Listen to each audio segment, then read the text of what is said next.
Good afternoon, and thank you so much for joining us. I'm Ladina Bolton, our Super District 7 Commissioner and Deputy Presiding Officer. I'm also the Chair of the ERPS Committee, Employee Relations and Public Safety. Serving on this committee with me as well are our Presiding Officer, Commissioner Shakira Johnson, and Commissioner Marita Davis Johnson. We're going to go ahead and jump right into our agenda, beginning with our minutes. Item 2026-0324. Had committee members had an opportunity to review the February 3rd minutes? Yes, ma'am. At this time, I move to approve item 2026-0324. Do we have a second? Second. All in favor? Aye. Motion carries. Recommendation for approval. Under new agenda items, we have public safety. Item 2026-0320, all commission districts. This is for 2023 Urban Area Security Initiative, the URC grant in an amount not to exceed $382,606.81. How you doing, Chief? Good afternoon, Commissioners. I'm doing well. How about you? Wonderful. 0320? Yes. Yes, ma'am. So this is our UASI Urban Area Security Initiative grant. It's a continuing grant we get yearly, and it says fiscal year 2023. They run about 2 years slower when we're working them up. So we just got this notification from the UASI director, Mr. Bernard Coxton, earlier this month, and this is to execute the necessary documents for us to facilitate the requested equipment. Most of it is for the police department. It involves EOD, a new bomb truck, extra vehicles for our EOD officers for all of their equipment, as well as, if you look at the page 10, it's a CNC live yearly subscription. That is our internet circuit for our helicopter downlink for audiovisual capability, so that when the helicopter is in the air, we can downlink that information and get that video footage live feed, as well as the aircraft service support and training. Can you share a little bit about what you do or any credentials you have to meet that allow you guys to get this every year? Yes, ma'am. Well, we are, DeKalb County is one of 5 agencies that's part of UASI, which is the Urban Area Security Initiative. It's us, Atlanta, Fulton, Clayton, and Cobb. We participate together, and it is towards emergency management coordination. It is federally funded UASI grant through the Atlanta Regional Commission that allows us all to have additional equipment for the metro Atlanta area to assist in any emergency management needs, and we will share that equipment amongst the agencies should the need arise. Wonderful. Any questions or comments from committee members about this item? Commissioner Johnson? I just had one question and a clarification because I'm not remembering it. What does EOD stand for? Explosive Ordnance Disposal, bombs. Thank you. Okay. EOD. Nothing. Commissioner Terry, go ahead. Thank you, Madam Chair. Chief Patrick, are we going to get any additional funds for the World Cup through UASI? At this point, we have not received anything additional through UASI, and even with the FIFA World Cup meetings, we have another meeting Thursday. Okay. It looks like right now all they're talking about is overtime reimbursement, okay, but nothing toward equipment. We did apply for a grant related to that, and all of the equipment was denied. Okay, thank you. When was that? It was late last year that we submitted a request when they opened up the grants, and they said they would revisit it, but everything was denied. Right now, they're looking at only overtime reimbursement. Any other questions or comments about this item? Nope, none. Okay. Do we have a motion? Move to approve item 0320. Second. All in favor? Aye. Motion carries for approval. Next item is 2026-0322, all commission districts.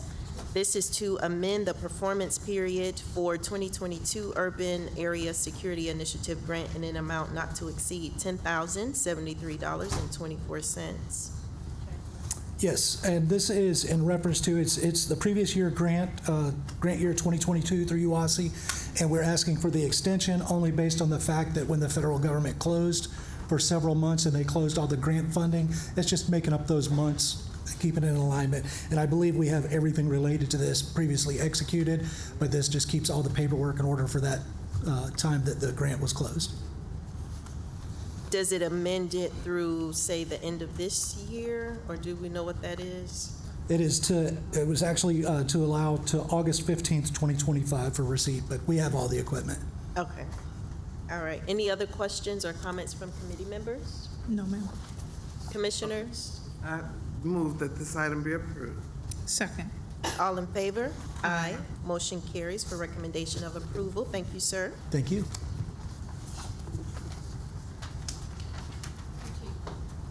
We are going to move to Public Safety Animal Enforcement Services, item 2026-0284, all commission districts.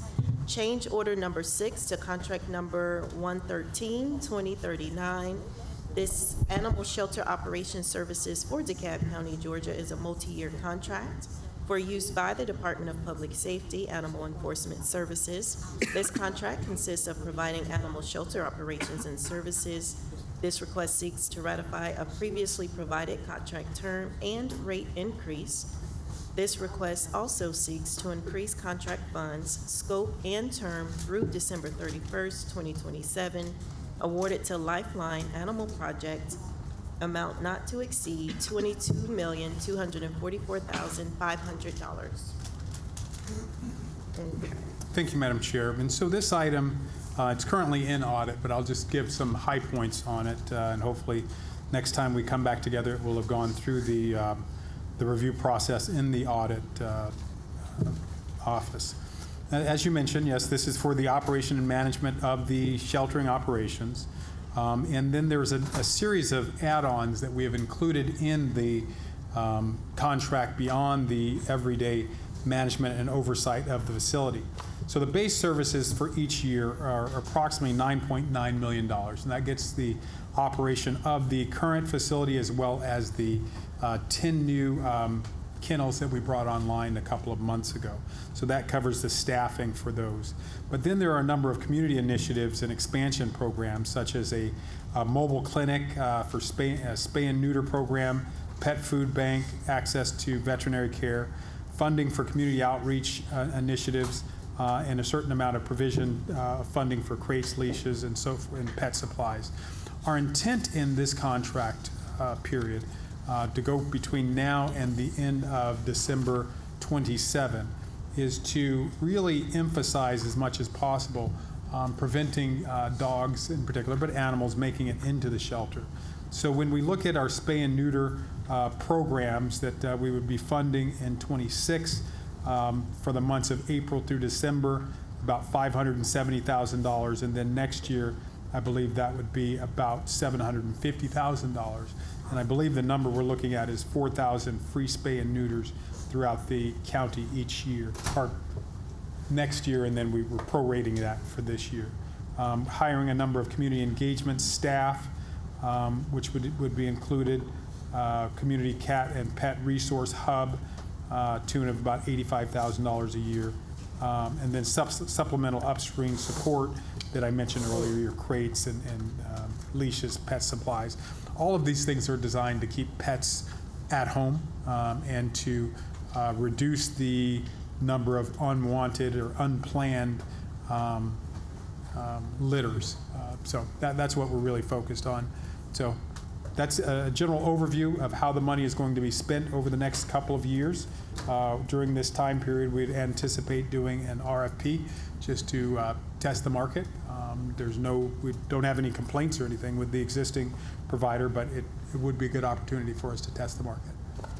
And I think that's reasonable to prepare for an RFP, just because I know last year we did, I think maybe about 4 times we ended up having to extend the contract, like every 3 Every or quarter or 4 something like that. months Yes, or ma'am. something Yeah. like that. And I know a couple folks had concerns about that strategy, even though we were trying to make it through the year. And so I think this will settle some minds just to show what is available to us. For the transport van, the one-time capital expenditure, that's an additional vehicle to what we have, because we currently have one, is that right? Yes. Well, our animal control officers have vehicles, but this would be something that would be used by Lifeline to assist in the community outreach that they would be doing. Okay. And since it was brought up, not implying anything at all, but if we are purchasing this vehicle in the event that there's another vendor after the RFP, we will retain We would the retain, vehicle? yes, absolutely. Okay. Yes, ma'am. And then also, I wanted to ask about the spay and neuter capacity. Does this include on-site events or when Lifeline partners with commissioners? Because All of the above. last year, I know several of us did events. My District 7 in particular, we partnered with CEO to do the Bark and Chill event, but both the administration and then my office, we had to pay for those services. Right, so the intent with this would be, we would be able to coordinate outreach efforts in your districts, and, the funding is here. Okay. And then to that point, a little bit related to kind of not really on the side, for community that's specifically for staff. I think I saw somewhere else where it didn't say specifically staff, it just said community engagement. So prior to looking at this today, I had a question about what those community engagement activities were. Was it planned over the next couple of years, next 2 years, in order to get the $90,000 and the $120,000, where those numbers came from? Right, so we can talk you through those now or next week if you like. I mean, or in 2 weeks, whatever you prefer. But if Ms. Quinn is here, if you would like to hear from her. Okay, I was going to be okay with waiting. In a couple weeks. You're standing. Did you want to come up and share? I can if you have time. Okay, yeah, go ahead. And we'll make it brief because it's going to come back in 2 weeks.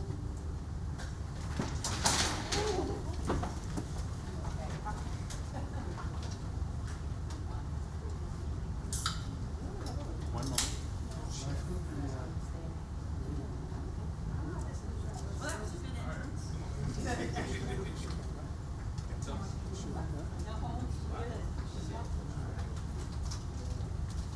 And so that is something that we do every now and then just to make sure everyone's awake.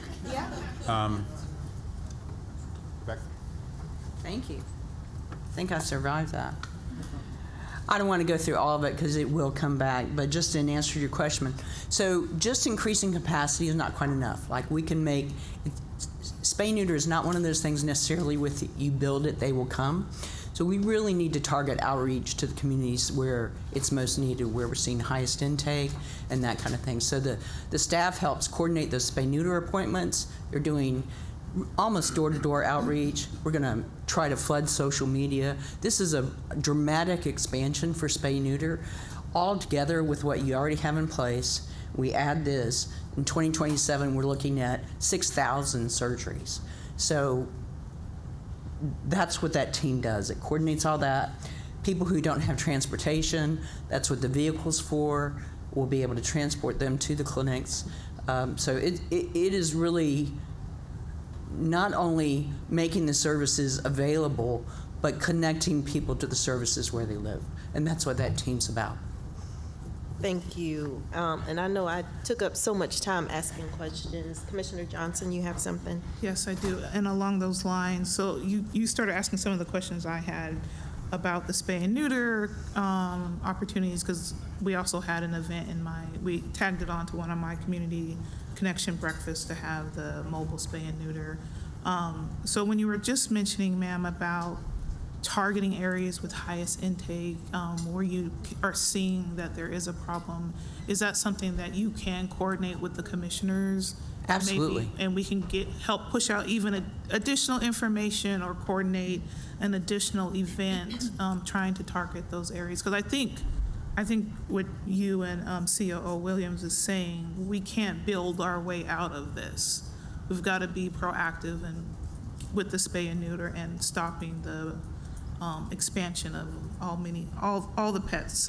So I really appreciate the conversations on that. And then COO Williams, so just to be certain, this would allow for a certain amount of funding from the general fund for the spay and neuter program. So could we get an idea of roughly what that is for like each district? And then if we're seeing additional need, we could maybe provide additional funding if there's a need for that Yes. from the district offices. Yes, ma'am. And thus far, the thinking is total numbers. And like Ms. Gwynn just mentioned, in 2027, it would be 6,000. With what you already have, yes. Right. So we would be funding for 6,000, and I think it's 5,000 for 2026. A little bit less. maybe. Approximately, because we prorated the year. So, I mean, I would think if commissioners wanted to schedule events or something, we'd find a way to work that in.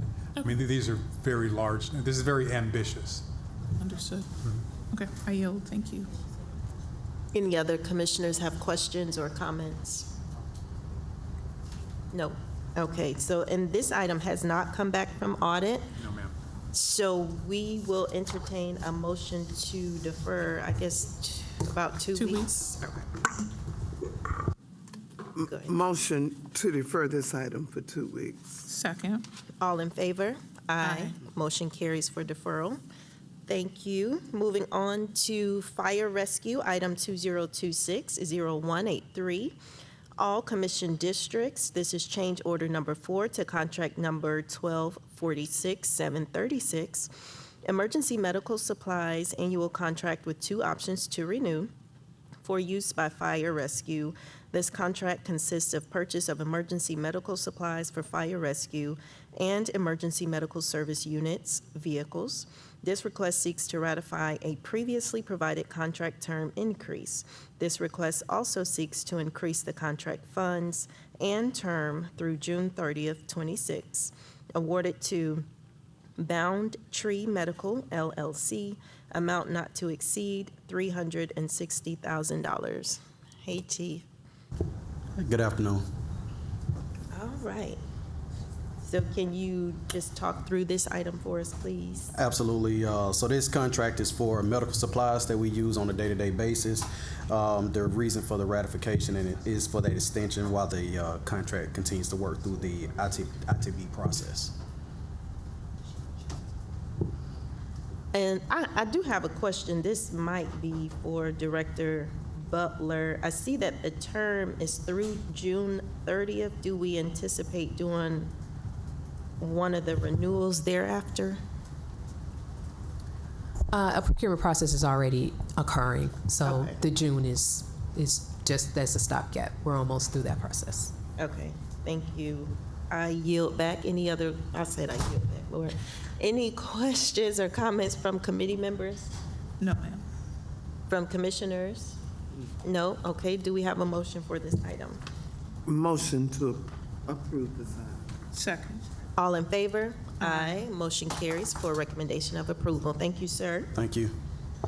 Following, we have facilities management, item 2026-0272, all commission districts. This is a statewide contract, number 99999 SPD, SPD 0000172-006, integrated security and surveillance products and services for use by the Department of Facilities Management, consists of purchasing from the competitively let contract to purchase indoor and outdoor cameras with sensors for the video surveillance security system, awarded to Convergent Technologies LLC, amount not to exceed $146,741.40. Is anyone from facilities here to speak to this item?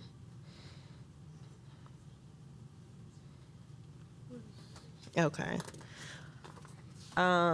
Zach, unless you know whether this is urgent, we'll just defer it until somebody's available. Okay. Do we have a motion? Motion to defer for 2 weeks? Second. All in favor? Aye. All right. Motion carries. Recommendation for deferral.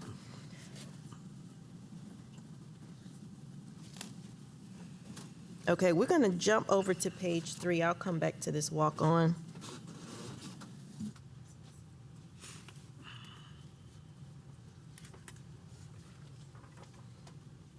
Actually, no. Is this? Oh, this is tires. Oh. Yes, that's right. I'm sorry. Okay, this is from this morning. So we will go with the police services item, all commission districts. This is the addition to the fleet. And I don't have that item. Can you talk through that for us? Good afternoon again, and thank you. This is actually exciting. It's showing real-time growth. Our police department grew over 9% in sworn staffing last year. Our projected growth this year is going to be even better as we continue to recruit and retain officers. We had a 91% retention rate last year, which is an amazing feat. I know, that's wonderful. Thank you. So what we've noticed, we started this time last year with about 530 sworn. Right now we're at just over 590 sworn. So that's over 60 more officers. And as you know, part of our recruiting and the attractiveness of the police department is all the officers get a take-home car. So with that, we've seen an increase in need for additional vehicles for our fleet. We have them in a budget, but the budget process and the procurement process takes a while. We have located several vehicles that we can get right now to really help the deficit that we're under. Just projected this year, we have 22 recruits that just graduated from the 142nd Academy last month. They're in field training. Once they have completed field training, that's 22 more cars that we have to put officers in. In our current academy classes, we've got 2 classes going with a total of 27 recruits. They'll need cars this year. In addition to, in March, we're scheduling our next academy next month with well over 40 recruits in our academy class. So we're seeing great growth, but with that, we're seeing having to add equipment and vehicles to that process. So right now, this is for SPLOST money has been identified to cover this purchase, and the vehicles are sitting, but if we don't snatch them now, they may be gone by another police agency taking them. Were we given a deadline for that?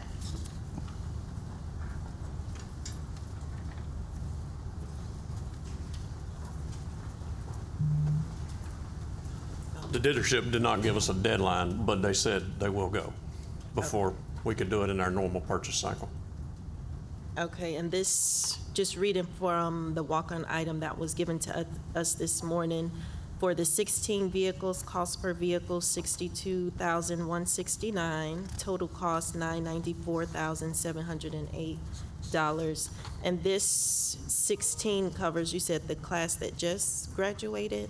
Yes, ma'am. We have some spares that we will be able to recycle, but we're running out completely, and we still have to have enough spares when vehicles are in for maintenance, if they're crashed, and things like that. So this will be able to benefit us until we can get the normal funding process for the other vehicles that we have on replacement cycle. Okay. Yes, ma'am.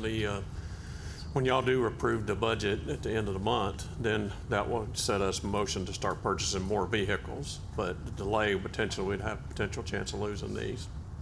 Okay, understood. Thank you. Any questions or comments from committee members? Commissioners? Commissioner Terry? Yes, thank you. How long will it take for them to be delivered and then to be outfitted with all the equipment? As far as getting them delivered, it'll be approximately 2 weeks from time they actually get the PO. We'll get them all delivered.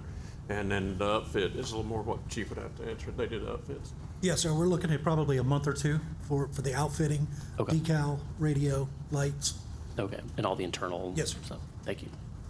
Any other questions or comments? Okay, do we have a motion for this item? I move to approve the walk-on item for the 16 vehicles to recommend approval out of committee. Second. All in favor? Aye. Congratulations, you have a recommendation for approval. Thank you. Absolutely. All right, so I would like to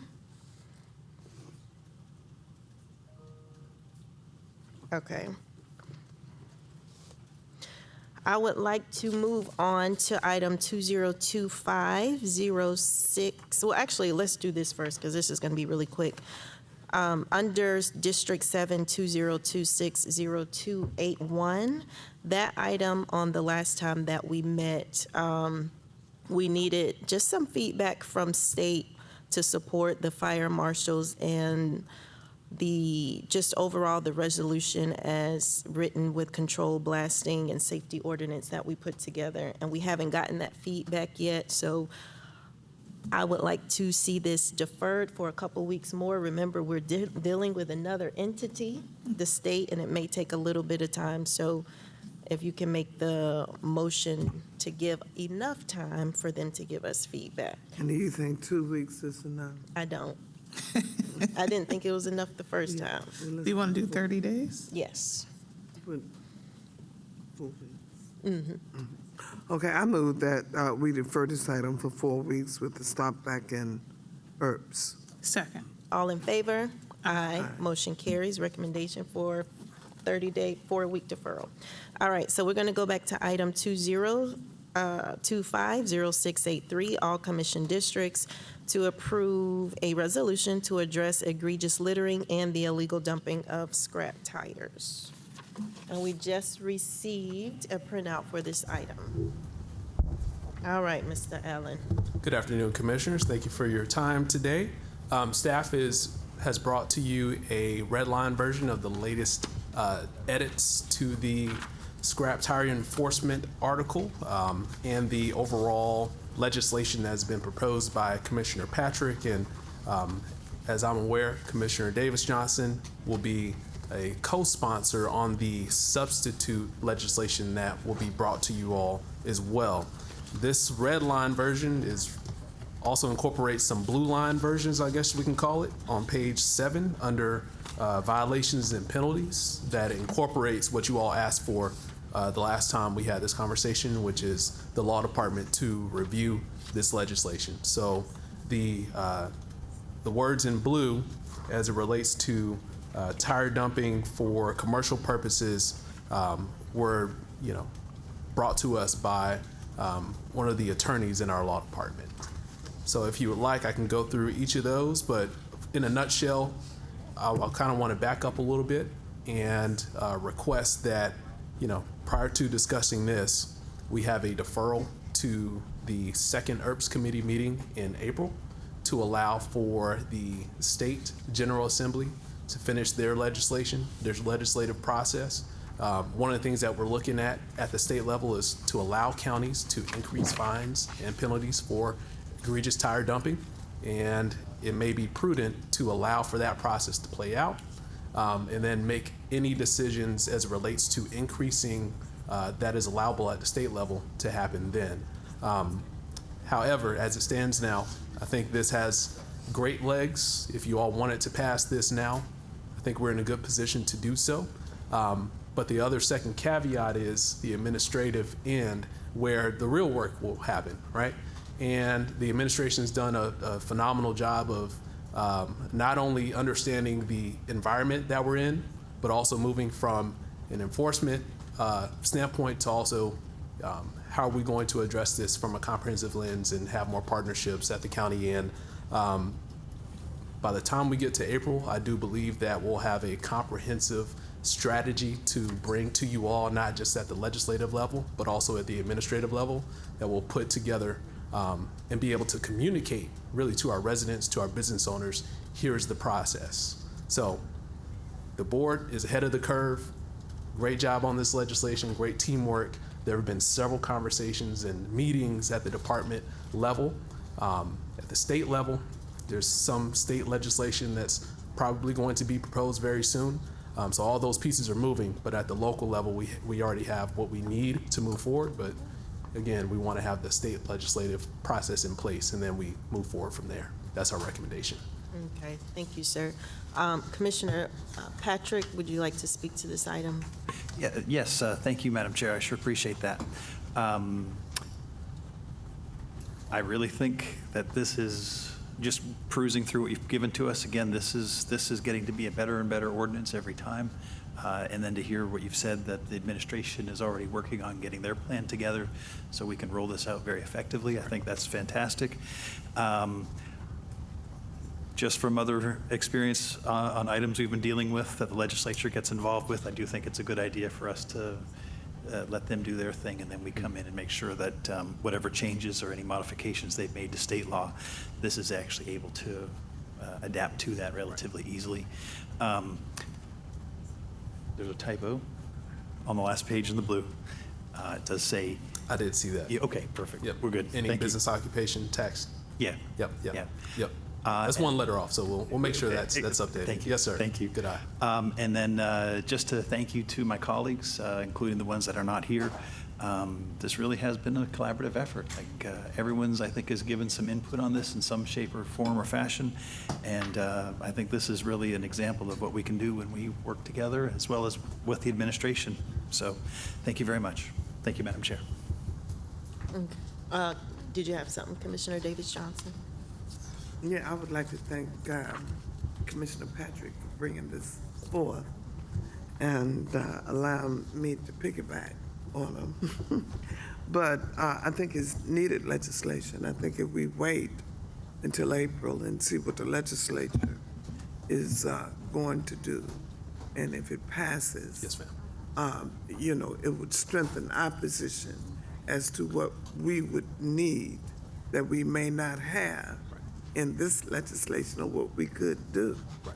So I'm in agreement with Commissioner Patrick and deferring this until April You said the second meeting? the April second- 21st, ERPS meeting. April, yeah, the Yes, April the 21st Yep, meeting. yep. Thank you. Commissioner Johnson? No, that actually clarified my question. I just wanted to make sure I understood what the author was wanting us to do, so I'm fine with deferring it. But I think it is in good shape. Commissioner Terry? Yes, thank you, Madam Chair. Marcus, I think you kind of answered this in your preamble, but what the state's considering has nothing to do with misdemeanor level fines.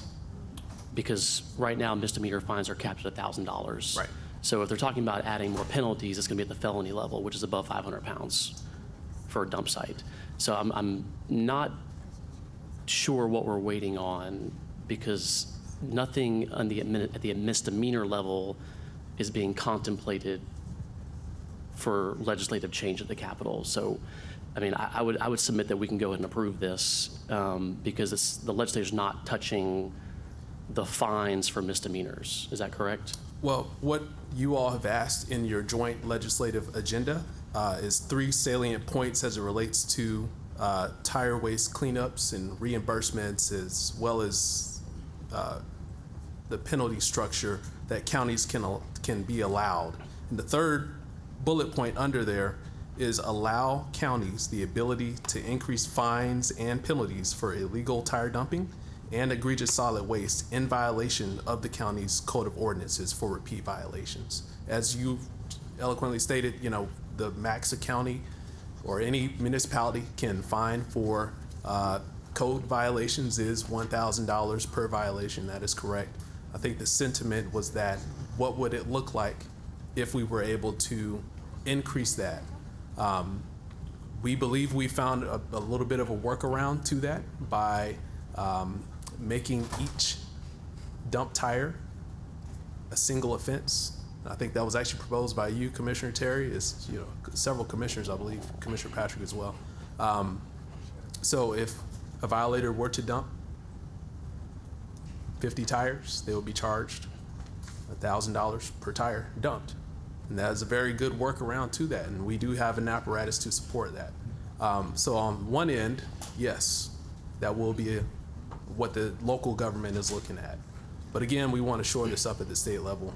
Is there any other fines and fees that are being considered at the state level, and should we incorporate that? The conversations that I've had with not just you all, but also our lawyers and folks at the state level is that we should wait until that process plays out, just to allow for the opportunity for our delegation to do that work. We've had several of those conversations, and like I said, that's more of a wait and see approach, but you Okay. all are in a very good position as it relates to local. Okay. Well, I think the section 22-69, section 3C, to me, this is the most important part of the ordinance that really doesn't require waiting for the legislature to act, because my sense of what's really happening is that the shops that deal with tires are finding someone that's not authorized to take care of those scrap tires. And so the longer we wait to implement a system that says if you don't follow the ordinance, you lose your business license. I don't see any teeth in the existing ordinance to require them to do, to have it audited, to have the manifest, going back 365 days or whatever it is, however many months. So to me, like, that's the part that we need to enact ASAP. And Zach, I mean, honestly, the next question really, since we're talking about budget, is what do y'all need to enforce something that we're probably going to approve in the next few months? Because, it doesn't make sense to have an ordinance on the books if we can't enforce it. We need someone to go and like immediately start auditing all of the scrap tire generators and then, say, look, here's the new law. Like, we're gonna give you a little grace period, but you gotta start documenting. Please do not give it to some guy with a U-Haul and say, I don't care what you do with it, because it's gonna end up in the same place it's always been ending up. I did bring up the notion of how we would treat each tire dumped, but I am concerned that simply increasing the fines is actually not going to solve the problem. I generally believe in restorative justice approaches, and if we're going to increase a fine, I would like to have some other diversion program that says, hey, maybe we can get you, some help to become a licensed scrap tire, hauler, and then they could actually get into a legitimate business. I mean, in a way, we're creating a job program right here. If all of these tire shops are now going to have to actually legitimately use an EPD approved generator, then now we have potentially more demand for that official designation, and the folks who are getting arrested, going to jail, being fined, but then I don't even know how someone who's working class or lower class is going to pay thousands of dollars in fines. We're setting up a motion system where we're going to create people to live in a cycle of poverty, unless there's another option. Hey, maybe you ought to consider working with us to clean up the tires, that are out there through some community service program. And oh, by the way, here's a program that actually will get you this EPD license, and then now you can have a job that's legitimate. That could be looked at. My personal opinion is that may be an administrative program that's put in place as opposed to a code amendment. But yes, it could be a yes and conversation, but let's flesh that out, see what that looks like. I think we all see what you're saying in terms of restorative justice, but it would probably need to be on the programmatic level as opposed to wholesale ordinance change.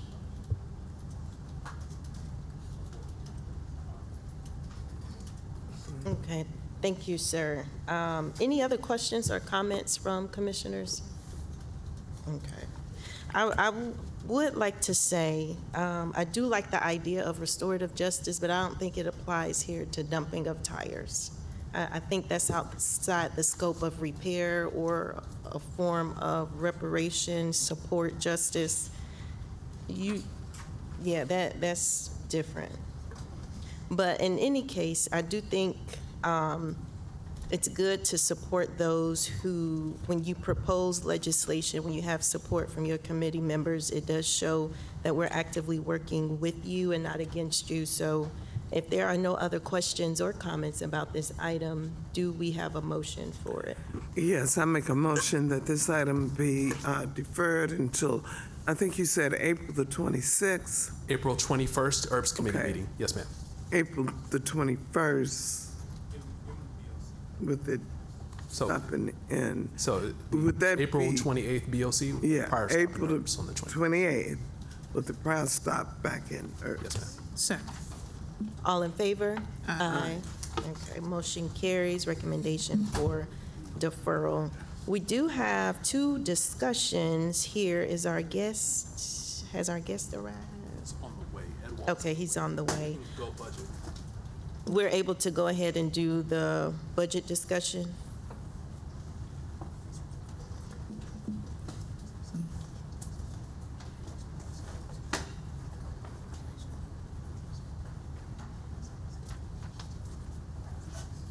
Good afternoon. Yes, sir. So I don't have a presentation, but the central staff did send some questions over about specific departments, so I'm prepared to speak to those.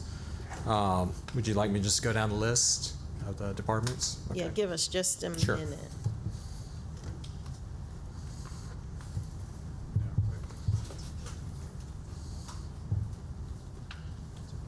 Thank you, sir. All righty, I think we're ready for you. All right. So the first department was Human Resources. Their proposed budget is just over $8 million, so it's a 3% change. The reason for the change is increases in contracted services, including consulting services, the salary survey, and real-time salary database for government entities. The total increase there is about $220,000. The next item on the list is for the police contributions. So this is contributions to capital from the police fund. For all the CIP requests that we received, the recommendation is 0 at this point because we're planning to go through that CIP planning process this spring and come back with a recommendation later on this year. But that funding that was there last year was for the Real-Time Crime Center mostly. TJ, did you say you're discouraging CIP requests? Is that what you said? We're not discouraging them. We're just not recommending any of them at this point because we're planning to go through the CIP committee process this summer, or excuse me, the spring, and have a recommendation back this summer. Okay, and here, let us try to catch up. Now, when you were just talking about the police fund, you're talking about the numbers on page 22 of this document. We're looking at the $2.2 million that you guys requested last year versus 0 this year. That's correct. Okay, so Commissioners, we're on page 22. We're looking at the chart under ERPS Committee. The second box or second row from the bottom, contributions, police fund 274. Yeah, page 22. So he was just speaking to, and can you just repeat what you said now that folks know what you're talking about? Yes, ma'am. So the next item on the list was the contributions to CIP from the police fund. The budget, or what was budgeted last year, was $2,269,000. The proposal for this year is 0. The reason being that we are holding all these CIP requests until we go through the CIP committee process to develop a 5-year CIP recommendation. And you were mentioning that this 2.2 was for what now? It was for the Real-Time Crime Oh, Center. yeah, the real-time crime center. In addition to the 18.9 million, or was that a part of the 18.9 million? I'm sorry, I am not following the 18.9 million. We approved $18.9 Oh, million yes, ma'am. to go. Okay. Yeah. Right, that's a contracted service, so it's separate from this. So there was funding, a capital request last year to actually build the facility, and then the 18 million is a multi-year contract. For equipment, additional equipment. Cameras, drones, and stuff. Okay. So this won't be an annual request, it looks like. It's as needed. Correct. Typically all the CIP requests that we receive for the annual budget are just annual one-time requests. Okay. All right, so you can, well, now I really need you to go back to the first thing you were talking about. So the first item was the Human Resources Department. And the proposed budget this year is about $8.2 million versus just over $8 million last year. So that's a $220,000 increase, a change of 3%. And that's related to increases in contracted services. So that includes consulting services, salary surveys, and a real-time salary database for government entities. Okay.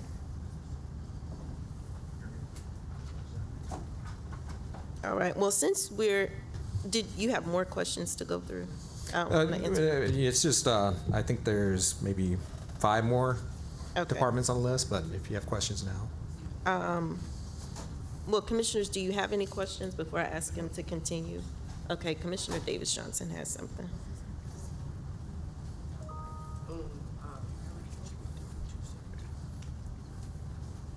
On DEMA, it was a 45% increase, and on fire general fund, it was a 48% increase. Could you sort of explain those increases? Yes, ma'am. So, DEMA, it was an increase to 1.9 million from 1.3 million last year, which is 623,000. That funding, additional funding, includes funding for the director position, which was vacant last year, as well as for generator and weather stations. So, some equipment, which would be more in the lines of a one-time cost for them. And then on fire general fund, the increase there was 5.8 million, or 58% increase, and that's really entirely due to the new contract with the ambulance services. So there were some other savings that's offsetting that somewhat, because that contract is budgeted at 7.5 million this year.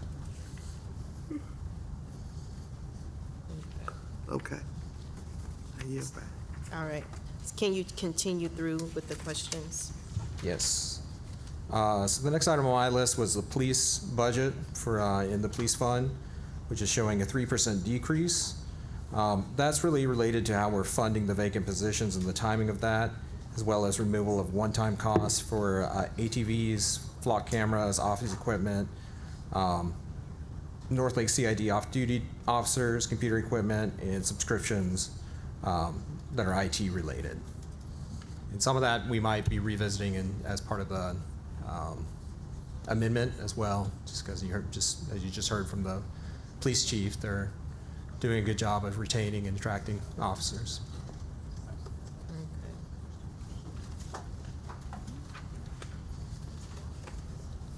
Okay. Next item is for the non-departmental police fund, which is a proposal of 20.7 million versus 22.2 million last year. So that's a roughly a 1.5 million decrease, which is 7%. And that's due to a reduction in the cost allocation. So each of the funds outside of the general fund, we have a indirect cost allocation. So there's general fund administrative charges that they pay. So just based on the allocation, which is looking at financial data from, I think it was from the FY23 audit, to then allocate those costs among the different departments. So that number was lower for police than it was last year. Commissioner Johnson. Thank you. Question on that. So will we continue to see that keep decreasing as time goes? It really depends on what the allocation factors are. Okay. So just as an example, they'll look at facilities budget, and the allocation factor might be the percentage of square footage that a department's occupying. And so if they get new office space, then that number might increase. So there's a lot of different variables that could change from year to year on that. Understood. Thank you. I yield. Okay. You go ahead. Okay. The next is contributions fire fund. So last year there was $400,000, and that was actually for a 3-year project to replace, I think, the overhead doors in some of the stations, and that's been completed.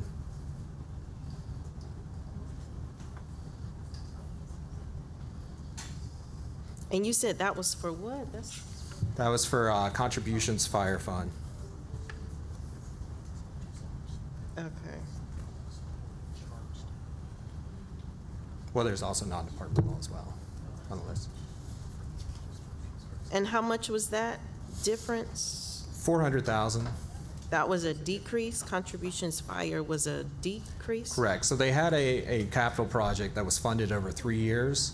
And so last year was the third year of that funding. So there was no request this year. Okay. All right. Okay, we discussed fire general fund. So the last one on the list is non-departmental fire fund, which that is a 6% decrease, so roughly $800,000, going from 12.9 million to 12.1 million. And that is also related to the cost allocation study and their indirect costs for the general fund. Okay. I would like to see if we could see the departmental budgets, a comparison from last year to this year, because it does add a lot of value to be able to see where maybe we're overestimating when it comes to budget requests versus one-time requests, because immediately upon seeing the 48 and 58 was concerning because, you know, we had no context around it. But if we can get those from last year, the departmental budget, and then the request from this year, if you can email that to the board, committee members, of course, as well, but so we can look at that comparison for our determination forward. Any other questions or comments from commissioners? Commissioner Terry. Thank you, Madam Chair. TJ, the fund balance for the police fund is 1.9 months, and then the police fund is being reduced by 3.4 million this year. So are we still sort of in the posture of of just fully funding all vacant police positions for the entire year? We are, but as I mentioned, we might have to revisit where we are with that, because I believe, just from what I've heard and what I know from speaking with the police chief, we're maybe a little bit further ahead in filling some of those positions than we thought we were. Okay. Basically, what we do is we fund all the positions, but we stagger them over the year. Okay. So we don't fund a full year for all the vacant positions. Okay. Okay, so you're trying to be as close as you can to Correct. what might happen. Right. You know, and that was our general approach in this budget overall, was trying to find any place where we might be able to trim, because we do want to be able to supplement our rated A funds. But in some cases, we might have to go back and say, okay, that was maybe a little bit too much there, so. Okay. And then what was the DEMA increase again? So it was some equipment, so a generator and weather stations, A generator, okay. as well as funding for the director position that was vacant last year. Oh, I see. Okay, so it was just lower last year because it was less.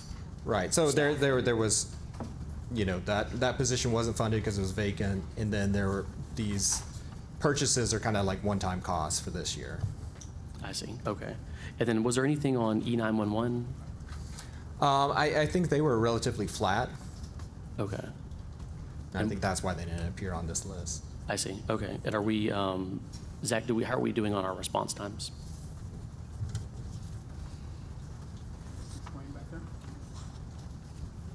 I can have Director Swain speak to that, but off the top of my head, I couldn't tell you.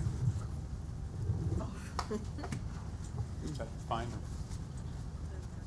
And it's Yeah, we'll make relevant. It's relevant because the issue the last 2 years was they said there wasn't enough staff to respond So as it relates to within that staffing. 90 seconds, and so. Right. I Okay, know we're just not- generalize the response, make it brief, because we, Right, so I believe it's continuing to get better, and I believe we've staffed the positions. We're fully staffed. Good afternoon, Commissioners. good afternoon. We have seen an increase in our answer times. Last year, we were about 73%. Right now, we're ranging about 83 to 86%, which is getting us closer to the 90% service level, answering 90% of our calls within 15 seconds. We have seen that increase with the implementation of the new phone system that we received. And we are about 15 positions short right now, at which we will be starting our next class April 13th to fill those vacant positions. Okay, well, while we have you right here, your budget is relatively flat. That's what TJ was saying. You guys didn't have any new budget requests. I'm trying to remember everything that was on there. So nothing significant, it seems like. Nothing significant, correct. I was trying to remember everything that was lighter in our budget, but nothing significant. Okay, understood. Thank you. Any other questions from commissioners? Because we do have one other presentation that I do want to get into the budget as well. All right. Thank you so much. But just don't forget to send the comparison last year versus the request this year. If I could clarify on that, are you looking for the budget versus actuals for last year, or the request from last year versus the request this year? I'm just trying to understand exactly. Now that you say that, you've added something, another column, requests versus actual versus from last year versus requested for this year. Right. I may need to talk with you offline because I believe that's in the budget document that we submitted. So Okay. it shows both the budget last year as well as the request this year and the recommendations for this year's. For all of the departments? Correct. Okay. All right, I'll check that again. Thank you. Okay, thank you. All right, are we ready for our pension discussion? Oh, there you go. There you go, my buddy. You got some money for us? I'm gonna be requesting something from you.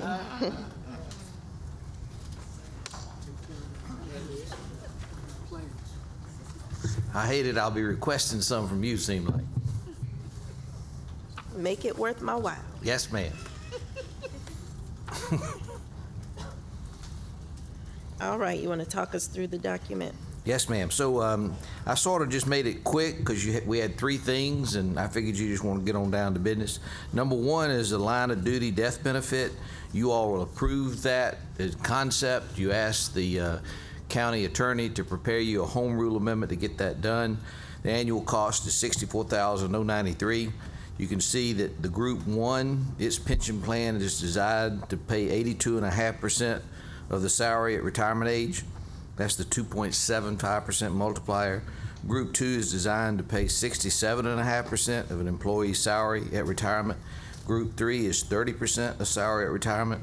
What the home rule amendment's going to do is if a employee in public safety, it's not all employees, it's just employee in public safety, dies in a line of duty, no matter where they are in their career, they will, their beneficiaries will get a retirement check as if that employee had worked the entire time to get that maximum percentage of their salary. And I believe county attorney is bringing you a home rule amendment. One quick point. I thought there may have been an addition of public works as well because of their frontline work and the limited chance that they could unfortunately lose their life in the line. But I thought both. I could be wrong, but I thought I'd say that. I'll double check it when we look at the documents. Okay, that's up for discussion, but I want to clarify whether the estimated costs would be inclusive of public works as well. It was just for public safety. Okay. But it wouldn't be that much more. You know, fortunately, it not isn't many that people much. pass away. So it wouldn't be that much more if you wanted to include them, and I could get you that figure. Okay, Siegel, the actuary, crunches those numbers for me. gotcha. Thank you, sir. And so that's already in the works. County attorney's working on it. Item number 2 is retiree COLA. You all have given, on an ad hoc basis, a COLA, cost of living adjustment to retirees. They've received approximately 8% in the last 20 years. We used to do 3% every 3 years. That quit in 07 because in 08, you know, the stock market crashed with the Great Recession. And so for the longest time, we didn't give any COLA at all. In the last 6 or 7 years, you all have given a total of 8% over that time period. And so the retirees and the pension board asked me to request that of you. The annual cost is $2,993,000. It would be a 2% COLA starting from January 1, 26. It's 5,593 retirees. What is your pleasure, Madam Chair? I will say, based on what we just discussed and all these decreases from last year to this year, I think I found about $2.9 million. I do. I think we have it. Okay. So let's put a pin in that before you make a decision, and let me do number 3, and then you can take them both up together. Okay. Item number 3 was another initiative by members of my pension board who are employee representatives. You all know that retention of employees is very difficult. You would hire them, they would train, and then they go somewhere else. And so one of the thoughts was that the Group 3 with a 1% multiplier is not a good enough pension plan to retain them. And so you would move Group 3 to Group 2. What would it cost? The annual cost is $18,916,000. But you already give, in Group 3, have a 1% multiplier, but you give 3% in a defined contribution plan, like a 401k, to all employees who aren't public safety, and you give 6% for public safety. And that total last year was $8 million. And so if you moved Group 3 to Group 2, you would eliminate the defined contribution plan. That is the thought. You don't have to. And I would deduct that $8 million from the new cost of $18.9 million, so the cost would be $10,916,000. Let's talk about what that is. Of all of your employees, 860 are in Group 1. Remember, that was people who were employed prior to 05. Group 2 is 06 to 16. That's 1,326 employees at a 2.25% multiplier. And then Group 3 are those that were hired after 2016. That's 4,024 employees. They get a 1% multiplier plus 3% for defined contribution, 6% for public safety. Malachi Waterman, who's our actuary at Siegel, he asked me to consider and present to you a plan. You know, I've been on the pension board for like 30 years. We used to have a rolling 30-year amortization. So you all have heard me talk about in the pension plan the unfunded liability. Mm-hmm. And that unfunded liability is designed to be funded up to 100%. If you have a rolling 30-year amortization, it's not like a home mortgage where you ultimately pay it off. And so after the 08 recession, when we fell to 44% funded, we did a 30-year fixed amortization in which it would be like a mortgage, and we'd keep paying it till it got completely paid off 30 years from 2008. We have 18 years left in that amortization. Your plan now, thankfully, because the stock market's done so well, is at 75% funded at a market value status. So it's just really good, your super healthy plan. And he said if we extended the amortization for 2 more years, from 18 years to 20 years. So think about it like if you're getting a new room on your house and you go refinance your mortgage, or you get a home equity line of credit, you'd be extending 2 more years on that mortgage. And so if we went to 20 years, the cost of moving Group 3 to Group 2 would be $12,416,000. I subtract the $8 million from it, and it would cost $4,416,000. And so the decision tree for y'all is, do you want to move Group 3 to Group 2? Would you like to make it a little bit more affordable and extend the amortization from 18 to 20? And what do you want to do with the retiree COLA? So is that with the additional 2 years, is that with the 20 years and getting rid of the 3% defined contribution that we get to the 4.4? Yes, ma'am. Okay. And think about it for just a second.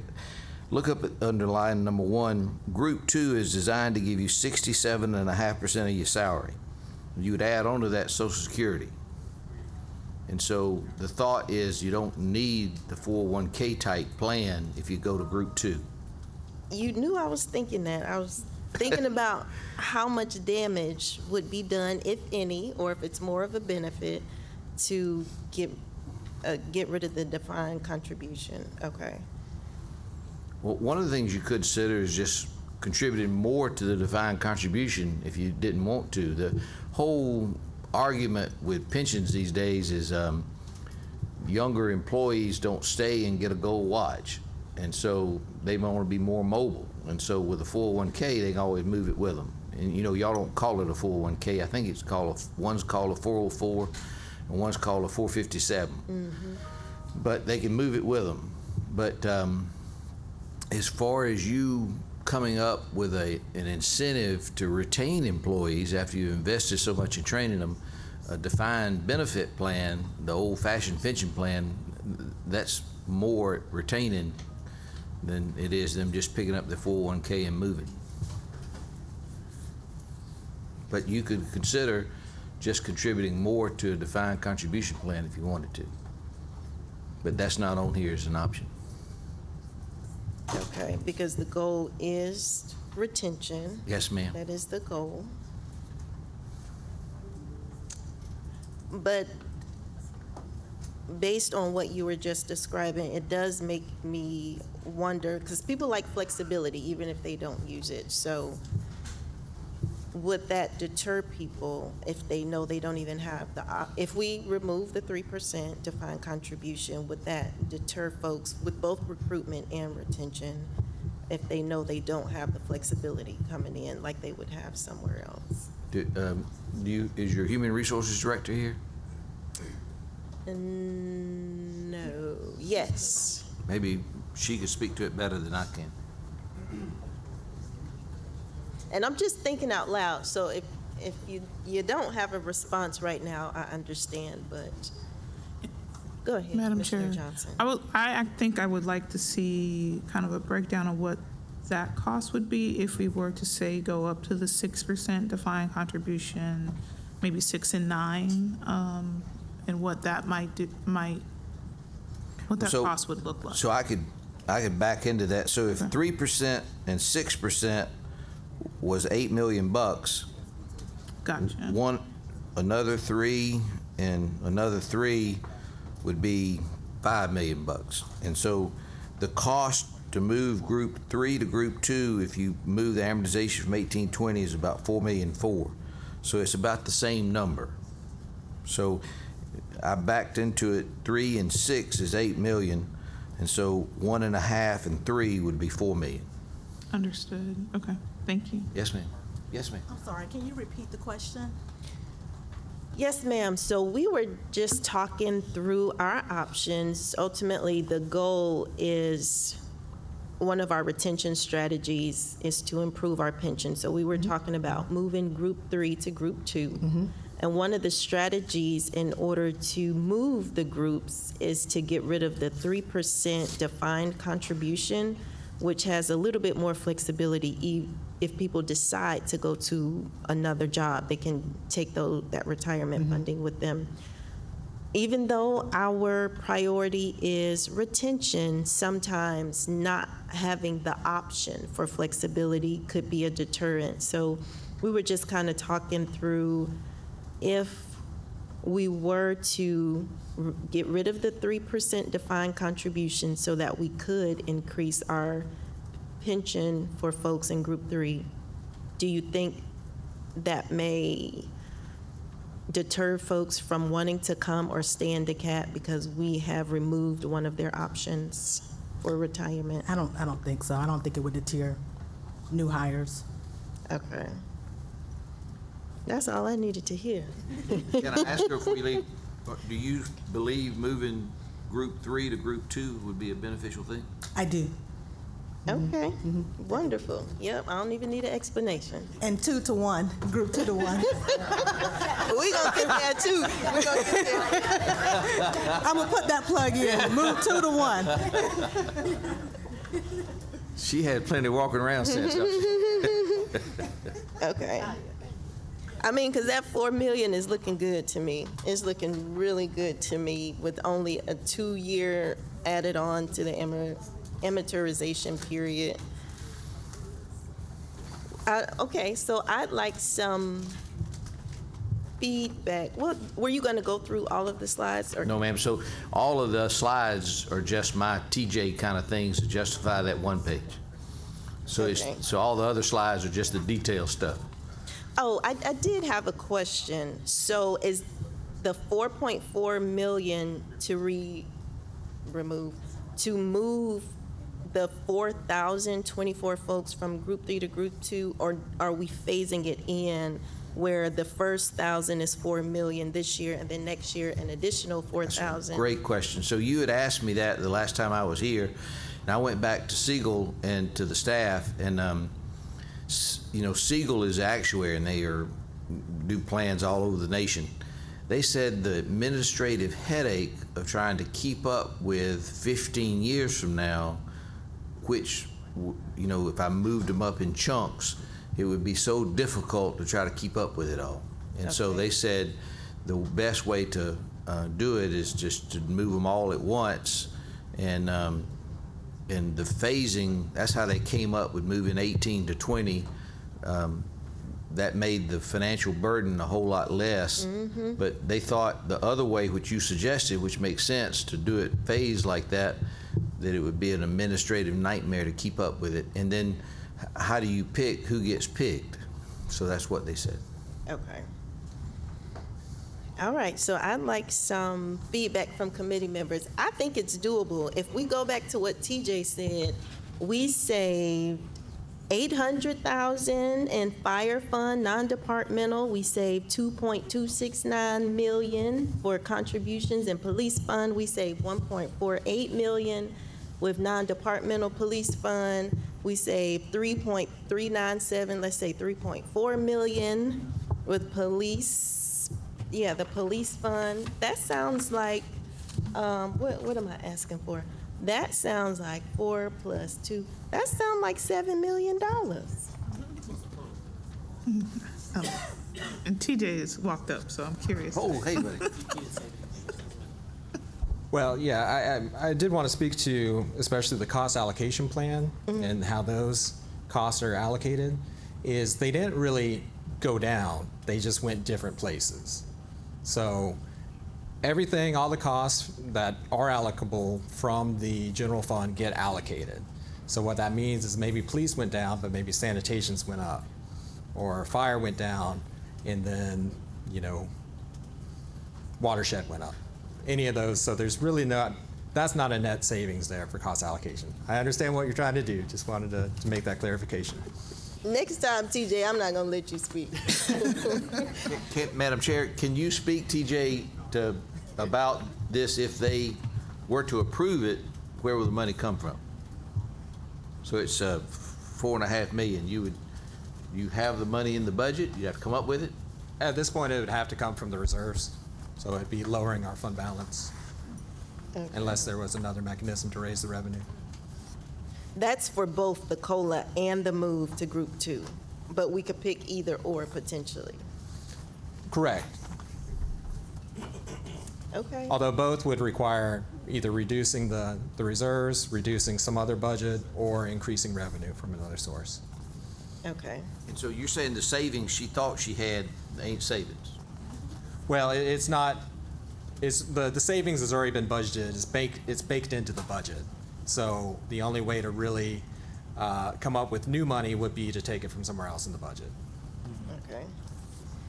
All right, commissioners, let me get some feedback. We've been bold all 2025. Don't get scared now. Commissioner Johnson. Yes, thank you, Madam Chair. So I think it is important for us to see if we can fund, especially the move from Group 3 to Group 2. I like the extending the 2-year amortization and making that more affordable for us to manage.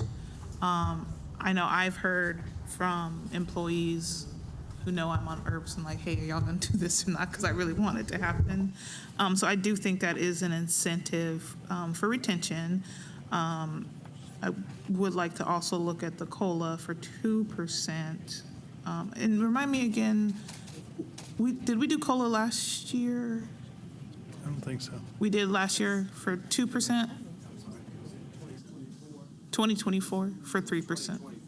I'm sorry, 2024 was the last 2%. Okay. So it probably is time to do another 2% in 2026 because everything is getting more expensive. But understanding, I don't know where the money comes from.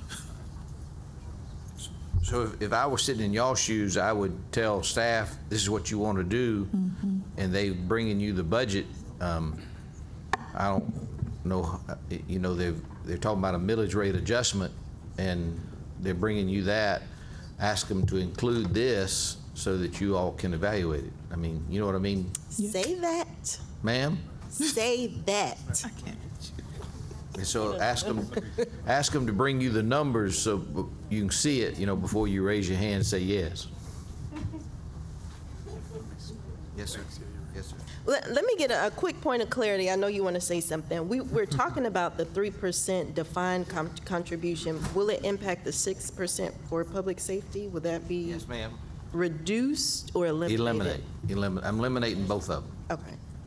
Yeah, I'm saying I am. This plan does that.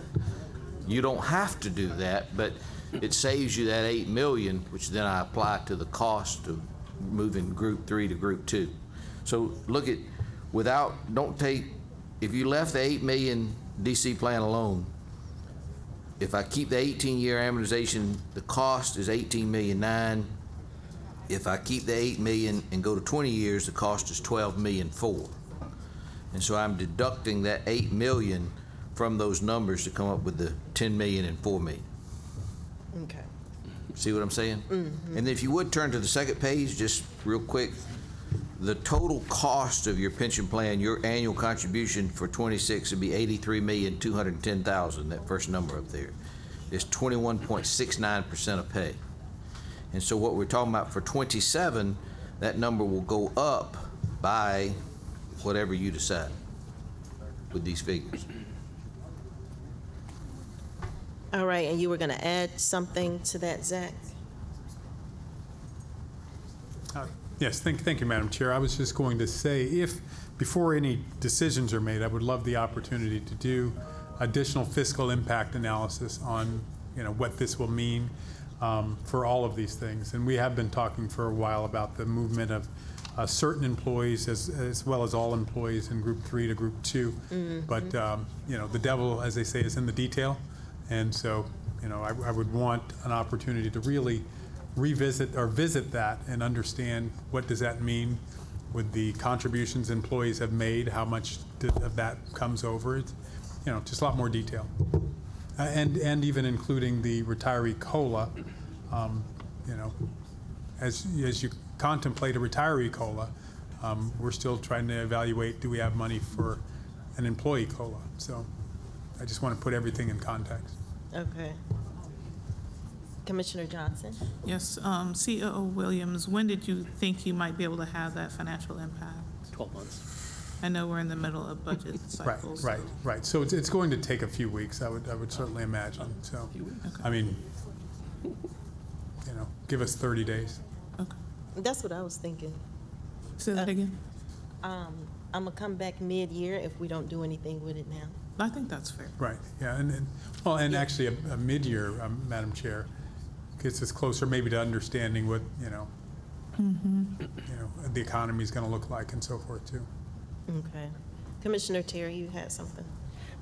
Yes, I was hoping maybe Ed could put together kind of a rubric, because I was following some of the numbers, but you also were just kind of throwing out numbers that aren't exactly on the screen. So I think it would be good to have like an actual rubric chart that explained this is what this does, and have them in a table that actually can be compared. Yes. And one thing I might offer, something that would help our decision a little bit further, could you run the numbers for just doing public safety, police, fire, E911? Because I think we've acknowledged that's where the CEO's priorities are in terms of staffing and retention. But I would like us to look at the whole organization. I might suggest let's just understand the public safety impact.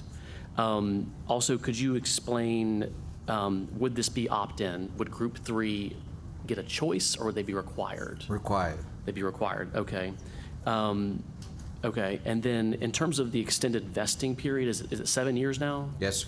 So what would be the impacts if you extended the time needed to vest? So I don't think there's any difference in the time period between Group 3 and Group 2, is there? I don't know. Well, I think the point I'm trying to make is, Madam Chair, is that 7 years is when you get vested, And you might argue, well, the longer they stay, their salary goes up, so it's the incentive is there. But I might also argue that if you have a 10-year vesting period for police, fire, whatever, then you're kind of sort of locking them in for 10 years. And I don't know how that would, it could improve the retention strategy for the police. I'll have to confirm it, but the Group 1 has a 5-year vesting period. Group 2 and 3 are 7. Okay, well, Group 1's done. Right, I know, but I was just saying, that's how I keep it straight in my head. And so moving Group 3 to Group 2 doesn't change their vesting period. In other words, they were, Okay. it's So not you can't change it? For new hires? I can change it for new hires, yes, sir. Okay, all right. If I want to. All right, well. And then there's the folks that designed these plans. I remember when we were doing from 5 to 7, there's something magic about 7 and 10, for some reason or other, the statistics on it, it's so long that it doesn't retain anybody. Mm-hmm. The young kid thinks 10 years is forever. But 7, I don't know, it's some kind of mental thing. Okay, all right, I was just curious. Yes, sir. Okay, and then the 4.4 million is annual, that's 12 months.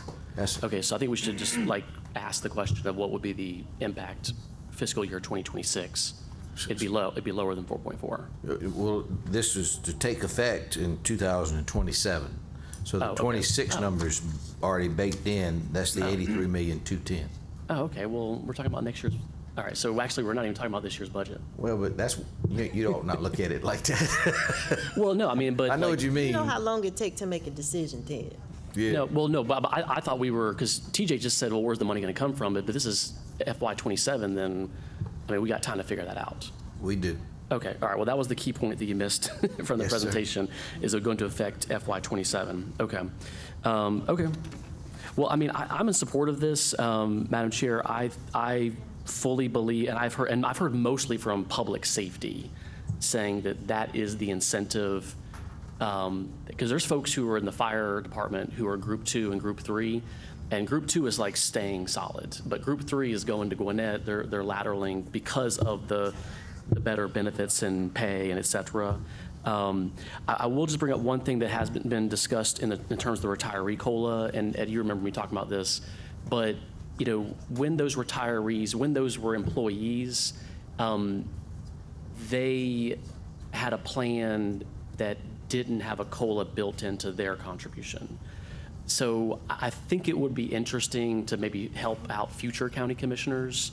If we do Group 2, let's build in an automatic COLA into the formula that would be employee contribution. So that way, because right now we're deciding to spend tax money from current taxpayers to pay employees that have long since retired, and that was never part of the agreement. And so, I mean, it's nice for them, but it honestly was never part of the agreement. So we have talked about an automatic COLA before.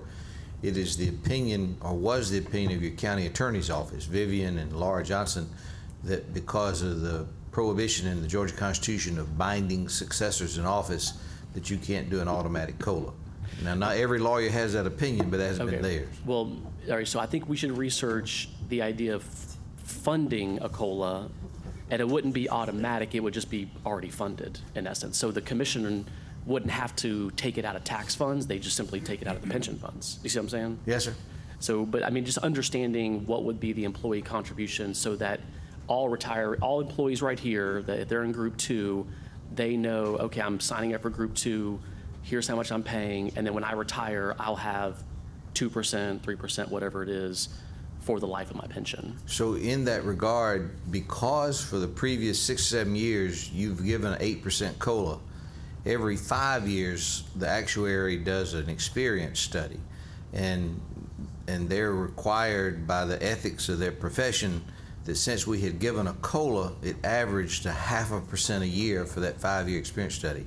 So they're forcing us, in the science of actuarial science, the numbers that we're giving you assumes a 0.5% COLA each year.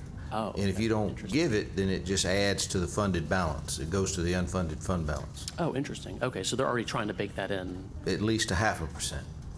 Okay.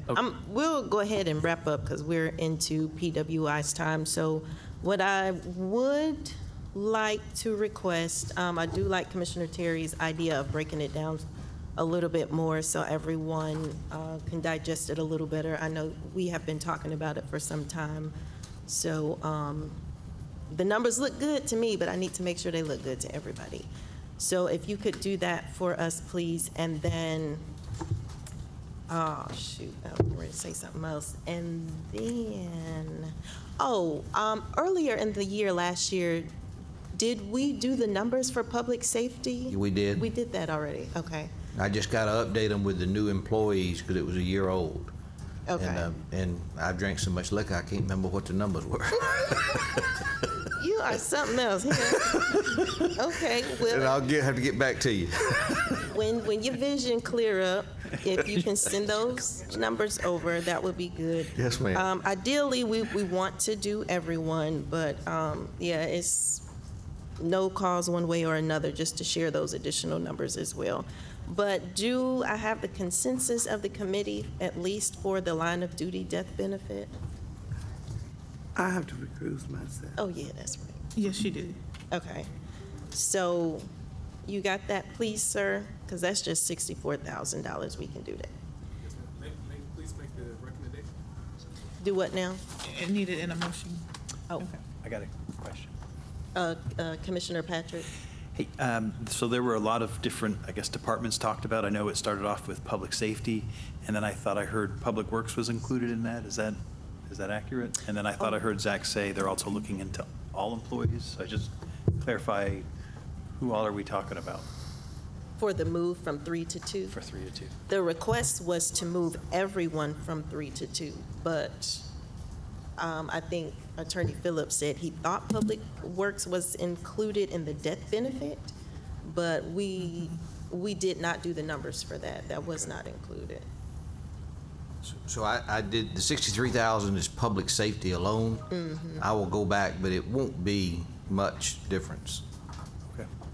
And does that include, well, I think you just said that. I was going to ask, does it include watershed management? It does not. It includes, they're separate on their own. Right. Perfect. Okay, that's fine. Thank you. So the 63,000 is just fire and police, maybe 911, public safety. But if you want me to include all employees, I'll just get back to you number, but it might be 70 grand instead of 63. It won't be a lot different. Is that what you were going to speak to? Now, I was just going to clarify, Public Works would include watershed. Oh.